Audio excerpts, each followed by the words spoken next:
ଏତେ ବଡ଼ ସ୍ନାନ ପରେ ମହାପ୍ରଭୁଙ୍କୁ ମାନ୍ୟତା ଅନୁସାରେ ମହାପ୍ରଭୁଙ୍କୁ ଜ୍ୱର ହେଇଯାଏ। ଭକ୍ତମାନେ 15 ଦିନ ପର୍ଯ୍ୟନ୍ତ ପ୍ରଭୁଙ୍କର ସାଧାରଣ ଦର୍ଶନ ପାଆନ୍ତି ନାହିଁ। ଏହି ସମୟରେ ମହାପ୍ରଭୁଙ୍କୁ ଔଷଧ ଭାବେ ବିଶେଷ ଭୋଗ ଦିଆଯାଏ। 15 ଦିନ ଦର୍ଶନ ବନ୍ଦ ରୁହେ।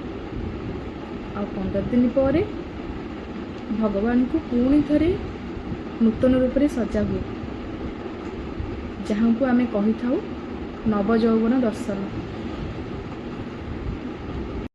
ଏହି ପରମ୍ପରା ଆମକୁ ଏହି ଶିକ୍ଷା ଦିଏ ଯେ ଭକ୍ତମାନେ ଭଗବାନଙ୍କୁ ନିଜର ଲୋକ ଭାବରେ ମାନନ୍ତି, ନିଜ ଲୋକ ଭାବରେ ସେମାନେ ସେବା କରନ୍ତି, ଯେମିତି ସେ ହେଉଛନ୍ତି ଆମ ଘରର ଜଣେ ସଦସ୍ୟ।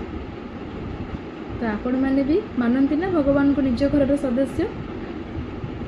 ଯଦି ମାନନ୍ତି ତାହେଲେ ମୋର ଭିଡ଼ିଓକୁ ଲାଇକ୍ କରନ୍ତୁ, ସେୟାର କରନ୍ତୁ ଆଉ ମୋତେ ଫଲୋ କରନ୍ତୁ। ଜୟ ଜଗନ୍ନାଥ।